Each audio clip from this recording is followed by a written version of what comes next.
It's just me and my plants. It's just me and my plants. Sometimes I water them. Sometimes I walk around the yard and show my daughter them. It's just me and my plants. I'm into gardening. They call me soft, but all these bars I still go hard in them. It's just me and my plants. Sometimes I water them.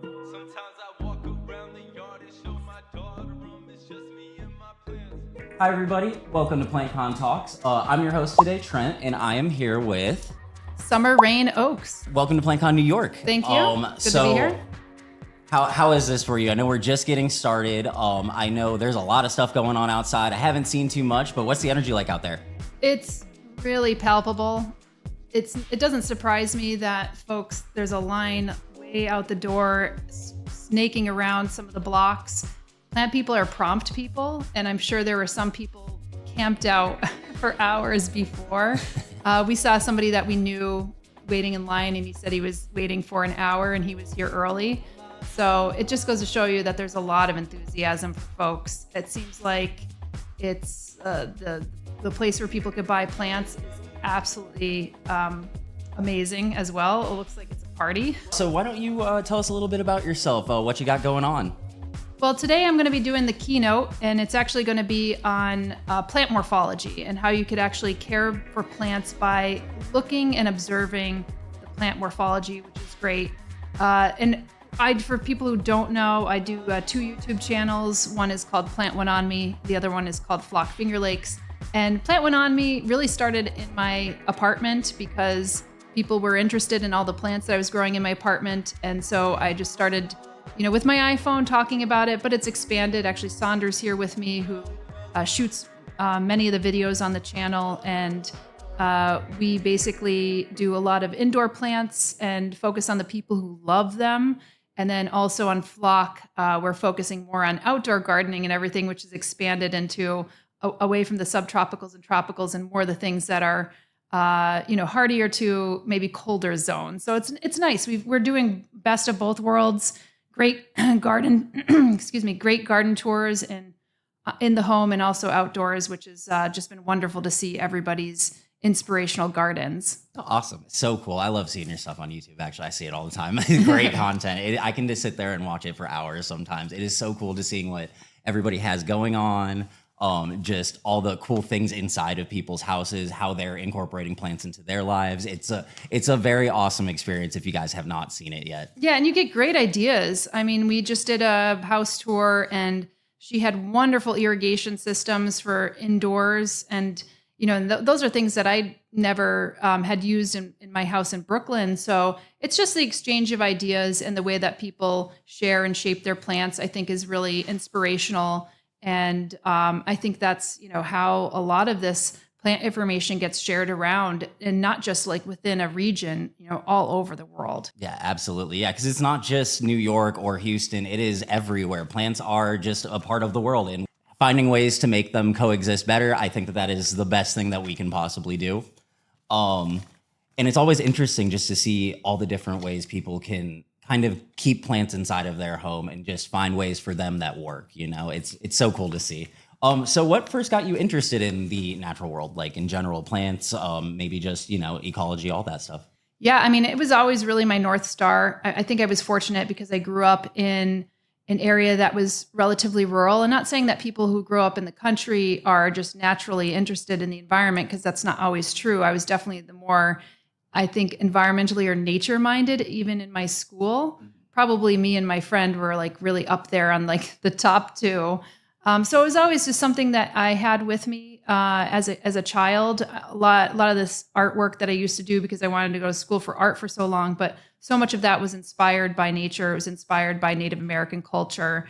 And I began really early in my life, like I'm talking like 4, 5, 6, 7, 8, 9, just really interested in the more utilitarian and the culturally relevant aspects of plants. I had a lot of ID guides. I pressed a lot of plants when I was a kid. I mean, I'm getting actually a lot of those childhood books that I had from my mom now. She's dropping them off now that I have a place that I could store things.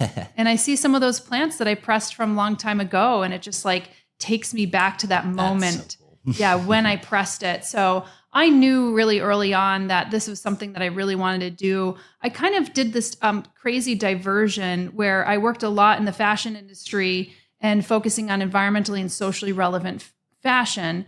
And that's how I think my name became really known within that industry. I don't think a lot of plant people even know that about me, but I always had that as my North Star, focusing on the environmental stuff. So it's great to have, I feel like now, a 360-degree approach coming back to that. But my background, my educational background, is actually in ecology, entomology, which is study of insects, and plant biology. So to be able to come back to that and honor that love that I've had as a child is really lovely, because I could see now that people are interested in this. Now, would they have been interested in this 20, 25, 30 years ago? I don't know. Sometimes those that plant love has these dips and these ups and valleys. And I think we're just in that moment since, like, I think basically 2016, 2017. I mean, really since my home in Brooklyn went viral, which some people probably don't even know that now, like so much time has shifted from there. And then with COVID, a lot of, the younger generation, Gen Z, some of the younger millennials really also getting into houseplants. Even after that, you see another spike. And then once you have that love for plants, you can't unsee it. You can't really undo it.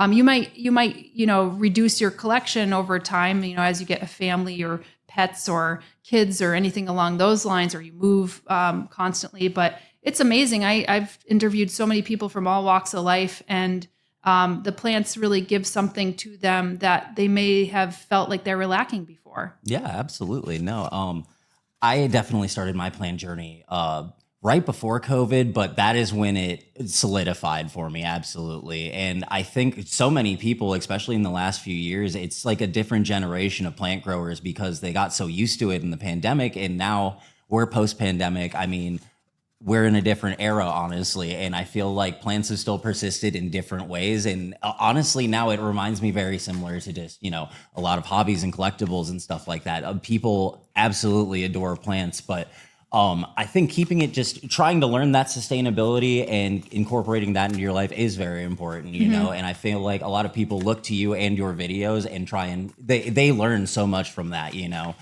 So has sustainability always been a big goal for you? Like even when you were younger and getting into plants, is sustainability something that was always like just a focal point for you as well? Yeah, I don't think, for instance, sustainability really wasn't a term when I was growing up. I just was a kid of nature. And I loved being outdoors. It fed me really from a soul type of way. Like I just loved being outdoors. I didn't have a computer growing up, and I really didn't have a computer until probably, I had a little bit towards the tail end of high school. And I think that I look back at that and, some people are going to be like, well, you're old, But you know what? I'm very grateful that I had a lack of technology actually growing up. I mean, even a television, my mom got rid of a TV or a screen when I was 5 years old. So you really have to rely on your imagination and things around you to energize you. And I think that really benefited me. I do have a long attention span, which is, I think for the most part. So, a lot of the content that I really like to produce is a long form video, and which is kind of the antithesis of maybe where we're going. But there is still so many people that choose to watch, like whether it's on their like Apple TV or whatever, they sit down. I just saw the statistics on my channel the other day, like 62% are sitting on their couch, watching the video with a long watch time. And so I think there is that balance, like, when you're on the can, or when you're traveling, like from one place to the other, you want to be flipping through, but then there's a point in time where you just want to decompress and you want to watch and actually learn something. And I appreciate you said that people learn something, because we really try to talk up with folks. And, if there's a definition, whether it's like the petiole or the stomata or something in the plant that you might have learned in biology, or if it's a scientific name of a plant, I think people start to appreciate that, which is very different, because I was a correspondent and a host on Discovery Networks for like a good 3 or 4 years. And all of that was about dumbing down the content. And I think that's what, YouTube and a lot of the social media does give us an opportunity to really talk up to folks. which I think is important, especially when people want to know more. And I would want people to know more and get curious about the plants that are around them and not just look at them as a decor item, which was really what my channel and like actually my book, How to Make a Plant Love You, was about, is like looking at plants beyond decor. Yeah, I think, like I said, I really started with just having nature as part of it. I didn't have the words or the language of sustainability. That really didn't come much later. And then I started thinking about it when I was actually in university and in the fashion industry, because I looked at, well, to be honest with you, I was actually doing the toxic organic contaminants in sewage sludges. Like I had a very, non-glamorous, very interesting. non-glamorous career. And I was finding that a lot of the chemicals that were in our wastewater treatment and in the biosolids, which are the waste products of sewage sludge that were being applied onto our land, came from, it could be pesticides that were sprayed on our plants, or our fruits or vegetables. It could be brominated diphenyl ethers from the fabrics in the basically furniture products or our clothes. And so that's how I kind of entered into the industry and started focusing on, well, is there a way that we could like source better, grow better, wear better, whatever we put on our bodies. And so for me, it was all interwoven. And coming from a background in ecology where it's a systems thinking and a systems approach, that's how I approached it. But I get the fact that like a lot of my friends weren't in the field, and talking about sustainability feels very burdensome. So I was like, if I could connect with people in an industry that connects us, whether it's like the things we like to do, the hobbies, we all like to laugh, we all eat, we all wear clothes, we all dance, all these types of things. So let's focus on an industry like that to communicate sustainability in a manner that people may understand. And that was what did it for me, like in the fashion world. But then I bumped over into food. And then, obviously from food, I started focusing on plants. It was kind of a fortuitous door that opened for me during that time when, my Brooklyn apartment went viral. And what I got from it is that there were always people out there who loved plants and loved being out in nature, but they felt weird. They felt like they were, and I felt this kind of way too, but it just never bothered me. Like my friends who I grew up with in university, they never got what I did. They called me park ranger. They would always duck out of the way because I had a bug net and a backpack and some boots on the back. And they're like, we don't want to be seen around you, park ranger. But I reveled in that. I thought it was funny. I mean, I have a pretty thick skin. And so, but I felt like it was my fault that I had this lack of communication skills to encourage my friends to understand why I did what I did. And so that was the journey that I was taking. And when I think I showed my love for plants with like hundreds of houseplants in my Brooklyn apartment, people who looked at their windowsills that may have like had 4 or 5 plants all of a sudden said, I'm not weird. She's weird and she owns it. And then I think that's what all the lovely weirdness came out of the plant world. And, and I think a lot of the plant world is very giving, and they do feel a little bit more concerned. I think there's more concern now about where plants come from, not exclusively, but a large part. I did a podcast called Bad Seeds, and we talked about like plant theft and from the environment, from botanic gardens, from taking plants from the wild, like all these different things that, people are starting to become more aware of. And I think that the plant for me is this archetype, whether it's a house plant or gardening outdoors, is an archetype to kind of bring you into a larger conversation. And some people are not going to go all that way into the conversation, and that's okay too. But that's what you kind of want to show. And that's what I think is meaningful to me. Yeah, no, totally understand. I mean, I think I agree with you. I've been there myself. I'm one of those people who's always kind of been outside a little bit more than I am inside. And I used to have friends, people still call me the frog guy. I keep frogs in my house. I love plants. I try and keep them indoors as well. I have a little greenhouse in my living room. So I get it. Incorporating things and people walking into your house and being like, oh, why is there a science experiment going on in your living room? I'm like, I'm having fun with it, I'm trying to have a good time. I want you to have a good time when you come in here, so let me show you what's going on, Yeah, see, you were frogs, I was aquatic insects. Okay, and very you need cool. aquatic Absolutely. insects with the frogs. So yeah, I had a little waterfall that my dad and I built, a circulating waterfall that I could grow some of my aquatic insects in, which was always like a science experiment because they would emerge early and I'd be like, oh no, what do I do with this Dobson fly larva, which is like totally fierce. If anybody wants to look at that, it's a completely fierce looking fly of sorts. And then as it emerges, it becomes a little bit of a bumbling flying insect. But yeah, I really enjoyed that. And I think that like my parents really fostered that. They didn't say no, I should have to say. Very cool. Yes, no. And that's one thing that's helped me too, is parents who have also been very excited about nature with me. Yeah, no, and it's just things like that. They, I feel like they build on you as you grow, and those experiences just help you fall in love with plants more, you know? Absolutely. And I think we may be lacking that in some cases now with folks. And I would encourage people to, more and more people are living in the city and maybe in suburban areas where they don't have always great access to the environmental, basically a greater form of nature besides maybe the standard American lawn. So I would just have that as a call to action for people to encourage that like within their children, because there is research now that showcases that people, and as opposed to biophilia, they have this biophobia where they're actually afraid to put their hands in dirt. They're afraid to actually go out, and they're afraid of insects. They're afraid of snakes. They're afraid of everything. And I find that to be discouraging, but I think that if people start to recognize that, we could change that course. Yeah, absolutely. I think there's always opportunities to learn there in those situations too. Especially, I mean, if you have the knowledge, let people know. You don't have to be mean to them. You don't have to be condescending, but you can translate that information in a way that's fun for everybody, even in your everyday life.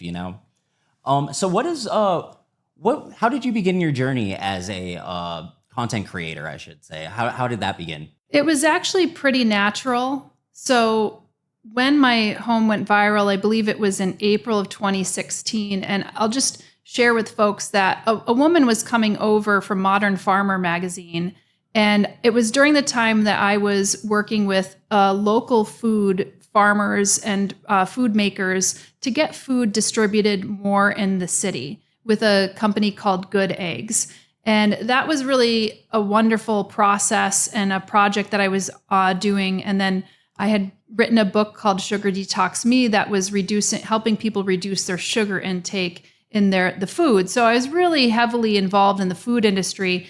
And when I was at an event, I came across a woman who was dumpster diving because 30 to 40% of our food is being tossed out before it actually gets to our fork.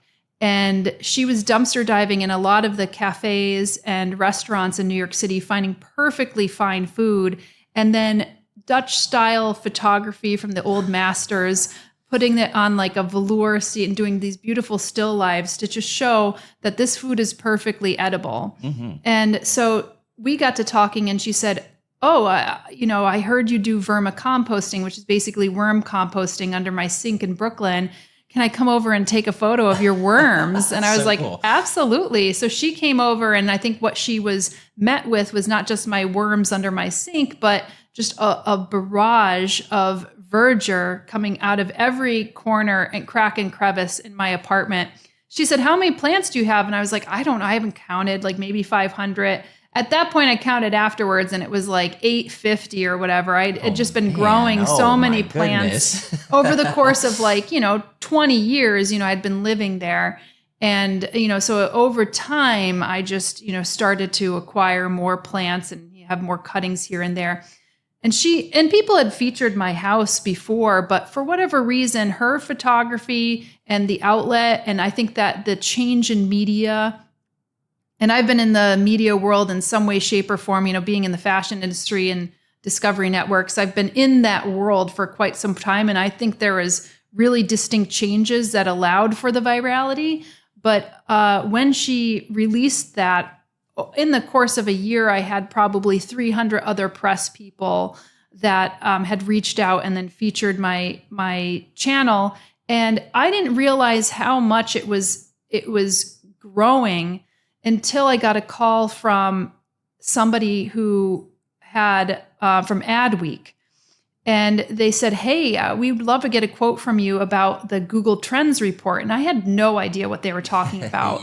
And at that time, let me just step back. Before the Google Trends report, I had decided finally, after maybe a year and a half after the virality of it, and it's probably a little too late, but better late than never, I started to answer questions online because I was getting literally thousands of queries from Facebook, my website, and I'm just one person and I'm working 2 jobs in the food industry. And then all of a sudden I get all these requests about like, how do I take care of my plants? What's that hose that I'm using? Do I use integrated pest management? All this type of stuff. And I was like, oh my God, like, how do I answer all these questions? So that's really when I started. I bought like my new iPhone and I literally started on my table answering questions so that when somebody said, well, what do you do for fungus gnats? I could say episode 123. Absolutely. You got the annotation. Yeah. What do you do? What grow lights do you use? Episode 40, 42 to 45. So I could point people to it so that I wasn't going to get a barrage of questions that I just couldn't answer all at once. And as a single person with other jobs that I was doing. So that's really how the content creation started. And I'm really grateful that happened because I chose for a year and a half not to do anything, which I probably, in hindsight, I probably should have started right away. And I didn't really think it was a big deal, but it was funny because you think everything exists on YouTube or whatever, TikTok, all this other kind of stuff. TikTok wasn't around then, but there was not really a houseplant channel. There was gardening channels, but not really a houseplant channel. So I think I was pretty much the first houseplant channel on YouTube. Absolutely. As someone who was looking before that, I think you were one of the first ones that really stuck out to me beyond like an HGTV upload or something. Exactly. So it was, and I know that like the Aglaonema pictum tricolor, like that was the first time people saw it was on my channel. There was so many firsts. And then I didn't realize how big it was until I got that call from Adweek. And they said, hey, would you respond to the Google Trends report? And I said, I don't even know what you're talking about. And so they sent it to me and it was a 2018. And they basically said the increase of looking for houseplants has like increased 60%, all due to Summer Rayne Oakes's Plant Went On Me channel. And from that point forward, they started this whole trend called Plant Tube, where after I had started it, so many other people started uploading videos as well. And then if you overlay that with the spike and increase in plant buying, it coincides. So I'm saying that, but correlation is not causation, but it literally coincides with the YouTube channel. And I know for a fact, like, I was the first to do kind of like an unboxing of like houseplants with Steve's leaves. And nobody had known about him. I had been purchasing from him, and I'm very close with Steve. And so we were monitoring for probably 2 years after how he was able to grow with that. Really wonderful because at that point he was selling wholesale, which is not to Home Depot or Lowe's, I can't remember. And he's like, I really want to go retail. Being in the plant industry, it's kind of low margin. It's like being in the food industry. So, that moment when we started working together on the content was really a moment that allowed for Steve to move completely from wholesale into retail. And that's empowering. So then when you start to realize how much of an impact your content from an education standpoint, from whatever standpoint it is. And I've had folks, and it's been wonderful to meet with some of the viewers and to showcase like what it has meant to them, because sometimes you don't know, you're just talking into the void and a camera and you don't know what it means to folks. And I've had people come up to me who say, you represent to me as a strong, assured woman. And that's why I really love your channel. I was like, wow, that's really strange because all I think I'm doing is, telling you how I get rid of fungus gnats. You know what I mean? So it's kind of a fun thing. And since that, it's obviously expanded beyond me talking about my own plants. And we've gone into really the mission of the channel is to highlight plants and the people who love them and to bring people closer to plants. And we've done that through meeting with botanists and horticulturalists who take us through conservatories. We often go see plants in the wild. I'm now doing group botanical tours to take small groups into the wild in different countries. So really getting a chance in real life to experience that, I think, is a next step for us. And it's been really nice to do that. Yeah. I was going to say, I did see your trip to Costa Rica. It looked incredible. That is definitely somewhere on my list. And just being able to see it on your videos has been wonderful for me. Yeah, it gives people the ability to be able to say, oh, that's maybe where I want to go. Like a lot of people didn't even know Singapore was a country. And then when we highlighted like the spheres there and everything, people are like, oh crap, now it's like on my top three list of places to go, because Singapore is not even a place where most people from the United States would go. Maybe Australia or like Europeans might go towards Singapore. It's a little bit of a trip, but to go there from there. But we're doing trips to Thailand. That's sold out right now, but we just announced today, and we'll be announcing at PlantCon for the keynote that we're releasing our Japan trip, which has been a real bucket list trip. So exciting. Yeah. So that'll be in fun. November of 2026. And I think we have we just announced it today. So. All right, we have a quick word from our sponsors and we will be right back.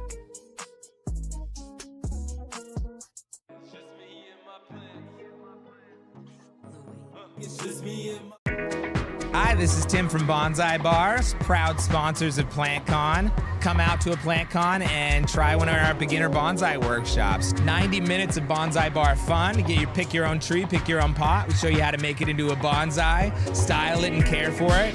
With great aftercare instructions as well. All the trees you make in our workshops are 100% guaranteed. So if you're treating yourself to a PlantCon, why not treat yourself to a bonsai bar workshop as well? Come and make a bonsai at Bonsai Bar.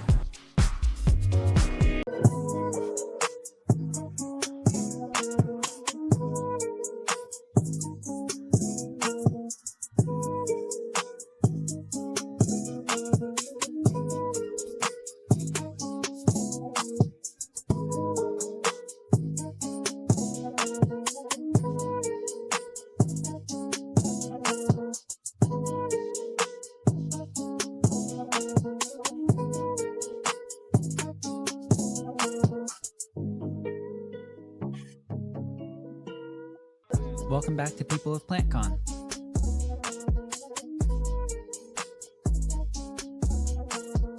So with all of these, with all of your YouTube videos, that impact alone, I mean, how does that rub off on you? I'm sure that being a pioneer in that space for yourself, you may not think about it, I think, from a firsthand perspective, because I mean, I see it sometimes, especially with this, the whole thing we're doing with PlantCon.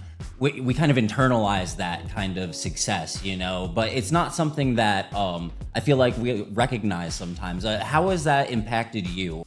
Does that make you feel any kind of way knowing people are watching you making plant videos? You know, I'm going to say that this is very similar to, so when I started in the fashion industry, there were very few people who were focused on sustainability, or let's call it eco fashion. In fact, you had to really create a language around that industry because it just didn't exist as I was sharing in it. For a while there, I thought I was straddling these two worlds of sustainability and fashion, which were unlikely bedfellows. Yeah. And, you know, the press started calling me, and I'm talking like this is, you know, when I was like in college still. You know, they were calling me the world's first eco model. I hated that term because I thought people would not take me seriously, but then I kind of like leaned into it.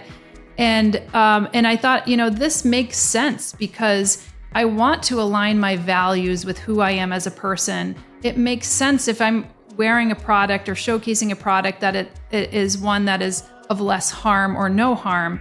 And so I thought that was just a natural progression for me to focus on that. And I realized that, you know, I was that, you know, the person with the machete going through early, the progenitor of one of those things. There's other people out there. I'm not going to, you know, not talk to them. Safia Mini was first person in the UK to do fair trade fashion. There's a lot of other folks that were out there, but really just, you could count them on your hand. And a lot of them were cottage industry folks. Mm-hmm. And so, you know, I realize now that most people coming into the industry who focus on eco fashion or sustainability fashion might not even know who I was, you know, at that point. Yeah. And that's okay. And so I think what I recognize even with this, you know, I don't have the biggest channel on, I don't have the most followers. Maybe I did in the beginning, but pretty soon there's more and more people get involved in it. And then you I don't want to say you just become like maybe a shadow in the background. And maybe you have that knowledge that, yes, you were probably the progenitor, but 5, 10, 20, 30 years from now, maybe people are not going to recognize that because there's going to be other folks coming up in the ranks. And that's when you know that the industry has gotten much bigger than you. Yeah, and you don't own that. Maybe you have had a role in that, in the inspiration of folks. And I think I'm okay with that. Like I think I'm grateful. I'm grateful for all the partners. I'm grateful for like Sonder, who helps film and create, helps me film and gets really good shots of plants and puts them in, I think, their best light, and the people in the best light as well. I'm thankful for my partners who have supported me, because oftentimes, as people know, in being content creators, you're fronting all the costs of this. Absolutely, you're doing everything yes. for free. And then it is the people who watch, or it's maybe your partners who sponsor something that allow for you to keep on doing it. So I am grateful for that. And that is not lost on me. I think a lot of the people who watch the channel and comment are just really respectful. You really don't have a lot of folks who are mean or rude or crass.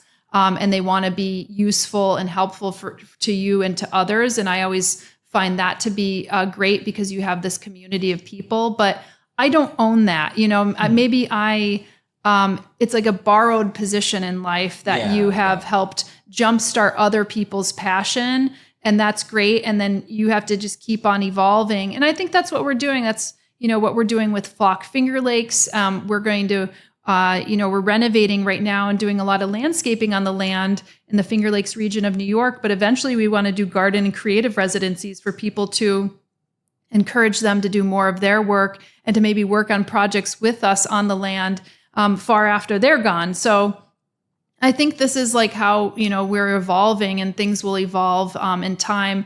And just like how I evolved out of the fashion industry, I could have just owned being the world's first eco model until eternity, but I wanted to expand from there, move into the food industry, talk about plants. And again, this goes back to my foundings of just, I liked the ecology of things. I like the systems-based approach, and it keeps me sharp. It keeps me curious and interested. And I think once that happens, it allows for me to be able to communicate things in a non-dull fashion, because I'm interested in it. I think that is, definitely the core of it. Just, following that passion for yourself too, and just seeing how that passion can inspire others as well.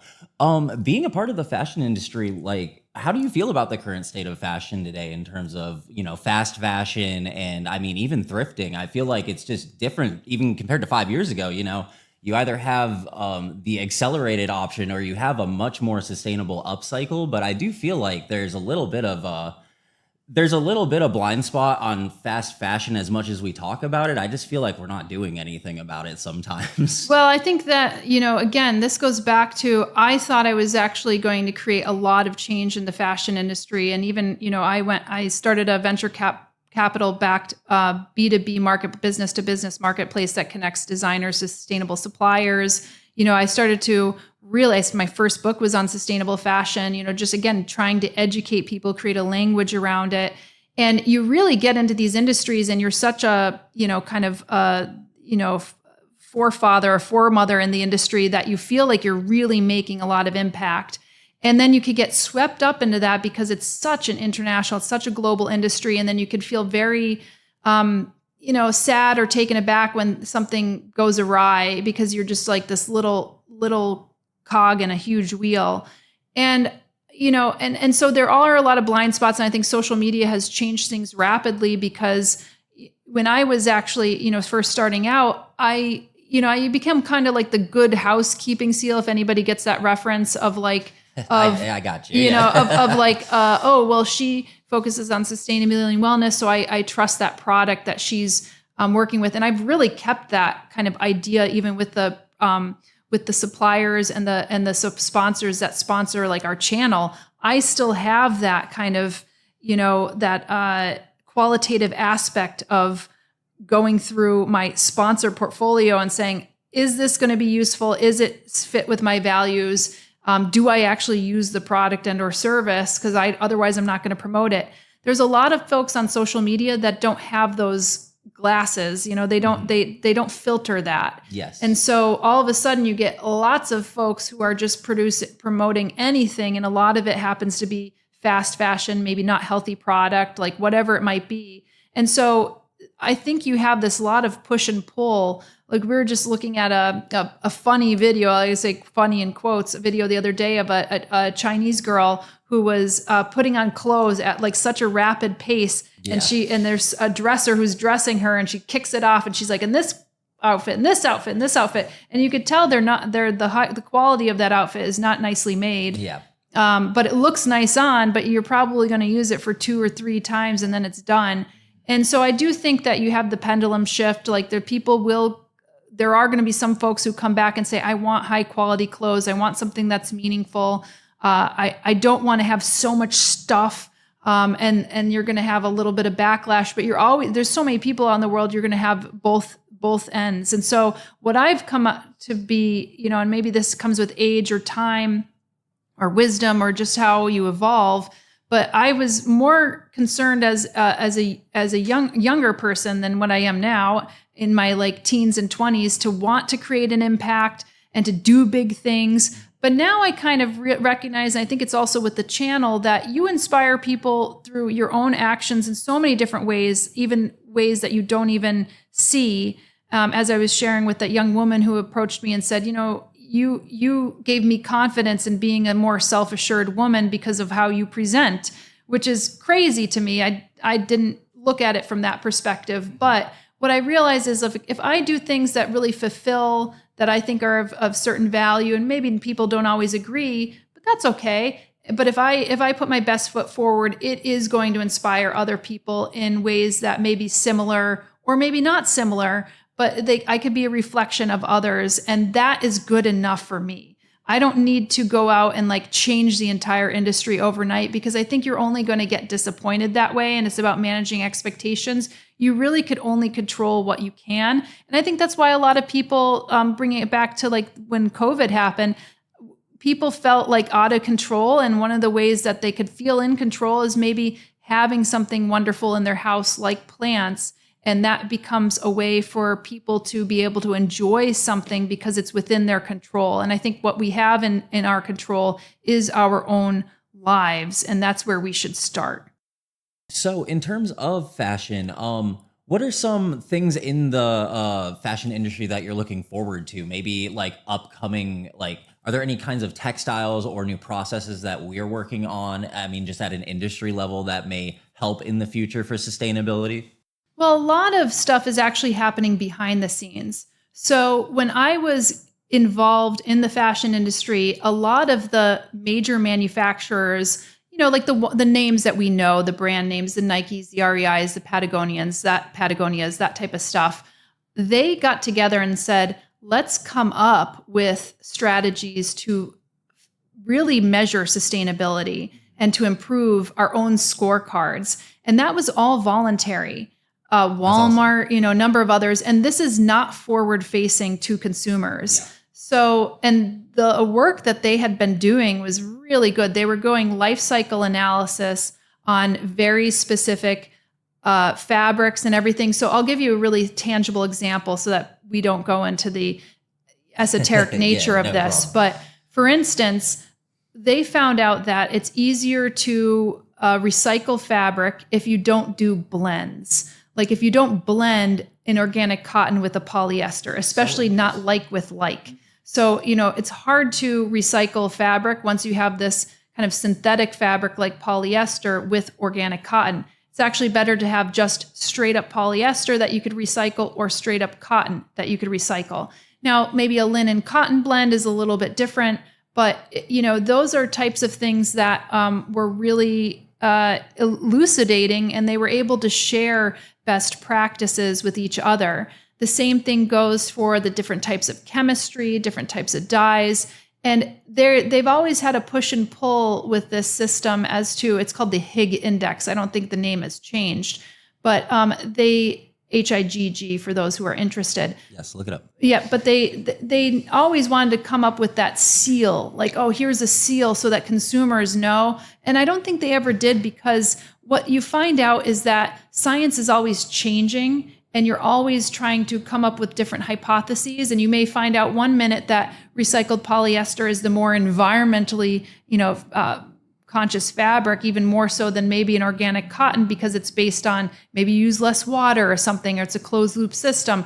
And then all of a sudden, 10 years later, you might find something different. So they always said, having that kind of seal of approval in the beginning is very challenging. And we found that when I was running Source for Style too, somebody who wants a fair trade fabric, that somebody was fairly paid and you have good social labor practices and you're using maybe hand woven techniques, is at the antithesis of maybe somebody designing super locally and having zero waste, because somebody that you're saying fair trade from India has to get shipped all the way over. You're using this hand woven technique. And then you have somebody who's maybe working directly in the New York industry, who's taking a fabric that comes from the United States and within 150 miles, is a very different sustainability approach. And then you have these things that counter each other. So we always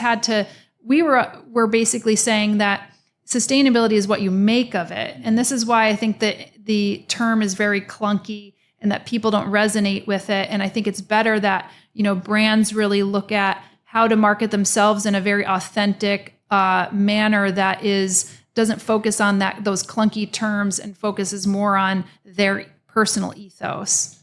Interesting. That is some great insight. Thank you.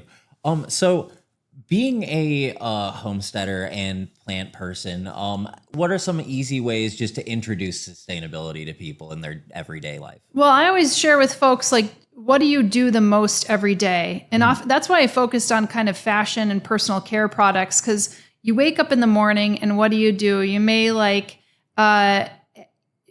brush your teeth, you shower, you maybe have a cup of coffee or tea, you get dressed in the morning. So though you might have to drive to work. So those are the aspects that you're doing on a regular basis. So maybe start to change some of those things, that if you're interested in that kind of thing, well, maybe you are looking and saying, okay, well, the personal care products, well, I don't want to use any kind of fragrances or perfumes. That's kind of basically from the personal care product. That's the hidden language that they could put a lot of chemicals in there and you don't know what's in there.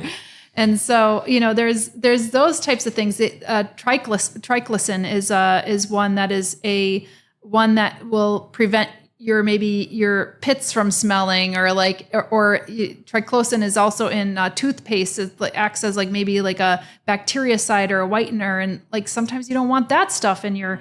So it's these types of things that you start to become more aware of. And we were just doing research on antiperspirants. Do you want some of those chemicals in the fragrance that perfume the aluminum, right next to your lymph nodes and your breast tissue and everything that, so, yes. So those are certain things that people were not aware of. Now they're a bit more aware. The food you eat, if you want to be more conscious about that, and you got to see what works for you, where you're at in life. And I think that's really important. And that was something that a lot of folks struggled with when I focused on fashion, because a lot of it was very luxurious in the beginning. They hit the luxury market, which totally makes sense, because you want to hit a market and then create a market for a wider audience.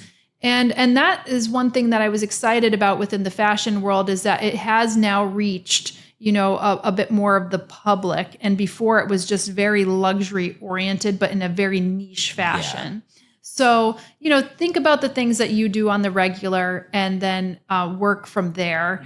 And don't beat yourself up over it all the time. It's even in business, if you start a company, you have this desire to want to grow big really fast and do it all. And what happens is that you become bloated and you're not nimble any longer, and then it may all just fail. So just start with certain things, do it really well, and move from there. What are things that you think that people would want in a sustainable future? What are things that make life easier in that aspect for everybody? Honestly, I'm straddling two worlds now again, in the sense that, my friends and I decided to purchase land in the country, and I still have my place in Brooklyn. And it feels so dichotomous, because when you actually move closer to nature. And I say nature really broadly, and I think people will understand, what I mean by that in this kind of terminology.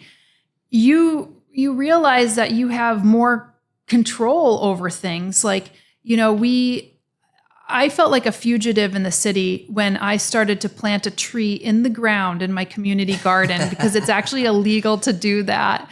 And I wanted to create like more wildlife forage. So I planted plants like cornus and amelanchier and aronia, which is now actually moved over in taxonomic rank to photonia. But anyway, all these fruit producing trees, and they're like, no, you can't do that into the ground. And so I went out on a lightning, thunderous, stricken night time when I felt like nobody was going to be at the community garden. And I felt like a wild woman just like planting in the ground, like laughing up at the sky, as it darkened and lightning was around me. Yeah, like a real like renegade planter. And then I'm like, this is insane. Like this should not be illegal. It should not be. It's bizarre to me that there's laws now where I understand with the fires and everything, but like people can't go out into the woods in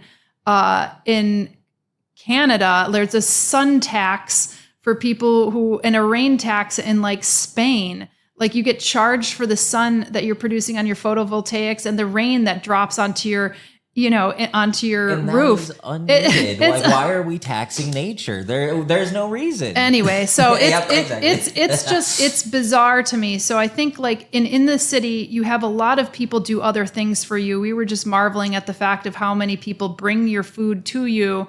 And when I'm in the country, I cook a lot. I grow a lot of my own food, and that becomes really empowering. And I think that like some of the meta statistics that are showcasing like this is the lowest time in history that somebody under the age of like, let's say 40 has ever owned or has been able to steward their own land or their own home.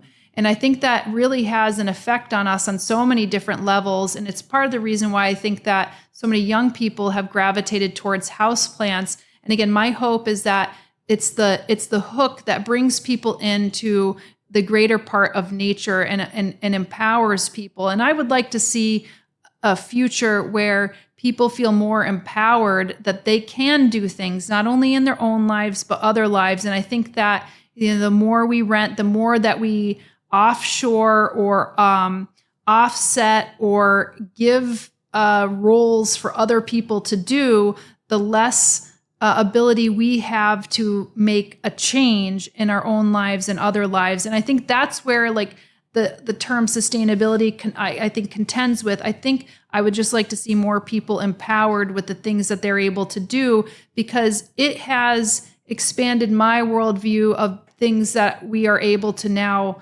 do. Like we could plant trees, we can add diversity to the land, we could plant specialist pollinator plants so that we could encourage our specialist pollinators, which are decreasing rapidly, when I really couldn't do that before. Like I was that fugitive of planting a tree in the ground, which still exists now in that community garden. Yes. So even though I mean, it's crazy to see how much our perspectives have changed on just the natural world around us in both, the positive and the negatives. End of the day, those things are still happening. Like we still have laws for this stuff that haven't really been reviewed. We have things that could we could so better incorporate nature into our everyday society that I feel like we have laws that just nobody talks about. And these are the reasons that hold us back, because there's not communities behind there, working on bettering those laws or, actively trying to get around them to put nature into our society more,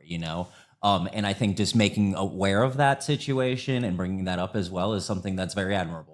So. Yeah, and it starts with people recognizing that it's maybe an issue to begin with, and that's why I just want to bring it up, because I want to encourage people. I mean, I would have never been able to buy a house or steward land on my own. So that's why my friends and I got together, Sonder and Joey. We got together and said, let's pool our resources. And I understand that not everybody could do that either.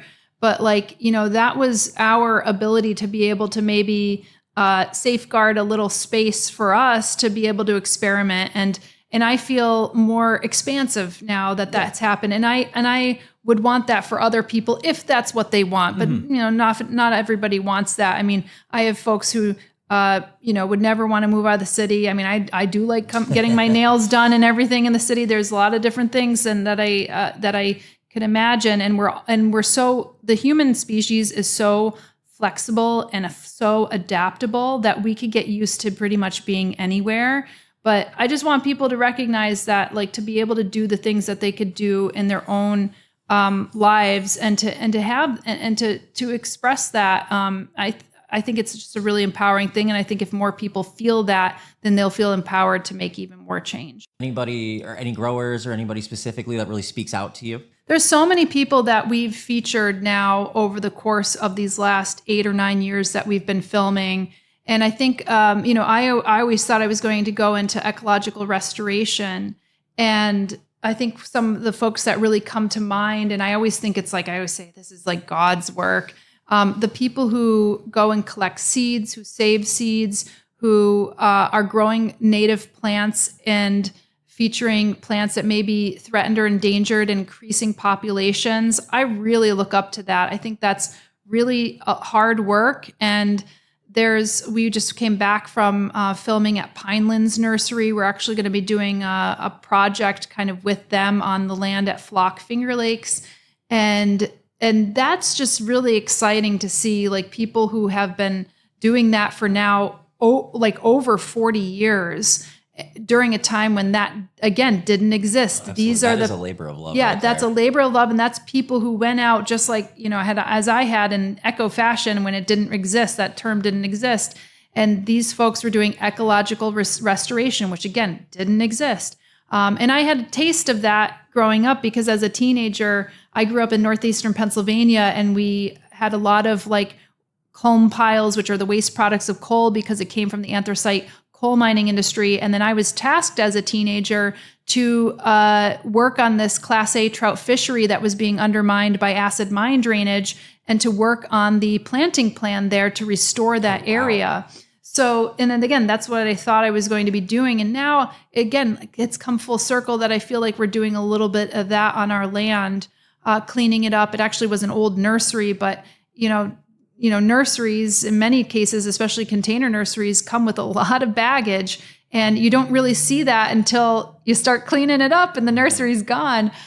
So, that was really eye-opening for me. And to be able to create like an insect meadow and maybe low-mow native lawns to manage the land differently so we don't have the standard American lawn, trying sedge lawns, creating like specialist pollinator pathways and corridors, even getting to know what a specialist pollinator is. Like all of these different types of things, these diverse things that we're doing is just a real big science experiment. And it's been fun and engaging. And we want to be able to share that with more people. So these folks like Pinelands, I've had great mentors in university, Barbara Bedford, who's a wetland scientist, Tom Eisner, who's now passed, but he was the founder of Chemical Ecology, and he's done great work in conservation that still exists today. So these are people in my life that I think that maybe are on the peripheral of the plant world, but and are more, I would say, ecologists, but these are people that have left a big impact in my life.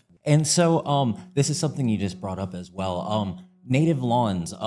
What do you feel are the best ways people can incorporate native lawns into their households? Because I think that is something that anybody can start if they have that lawn space. And I think it's something that we just don't talk about enough. Well, most of our lawn nowadays is Eurasiatic. And so it comes from Asia. And the benefit of native lawns, I will just say, is that a lot of our insects have grown up with native plants. And if you look at any of our brown butterflies, so I'm talking about like the wood satyr, the Appalachian brown, like a number of others that have like those brown butterflies with eye spots. Maybe they're not as like, flashy as a monarch or our swallowtails or anything, but those ones actually rely on our native grasses in order to be able to complete their life cycle. And so the forage that native grasses can provide as well. So it really depends on people's soil systems and what they have. And we're just experimenting. Cornell University is experimenting. There's a lot of people who are starting to experiment with native lawns. And sometimes it's about just letting your lawn grow and seeing what grows up in it, because there might be a combination of native and non-native. And the thing is, we neuter our lawns. We like to have like very kempt lawns in the United States in general. And what we are doing is different management techniques. We're mowing paths, so we only use, we let things go to seed and we let things go to flower. And it's amazing what actually grows up in our lawn, because we have a wet area. We have lots of sedges, a lot of sedges that we've planted in, but that are also in the landscape. A lot of IKEA millefolium, which is yarrow, and a number of other little native flowers that come up. And by doing that, you provide more forage, more seeds, more ability for our wildlife and our birds and our insects to be able to complete their life cycle and go from, season to season, which I think is pretty amazing. So you could just think about different management techniques. You could think about maybe solarizing a space, or cutting out maybe a meter by a meter and seeing what blows in, plugging things in. We have more access to deep plugs and landscape plugs now for home growers to plant that way.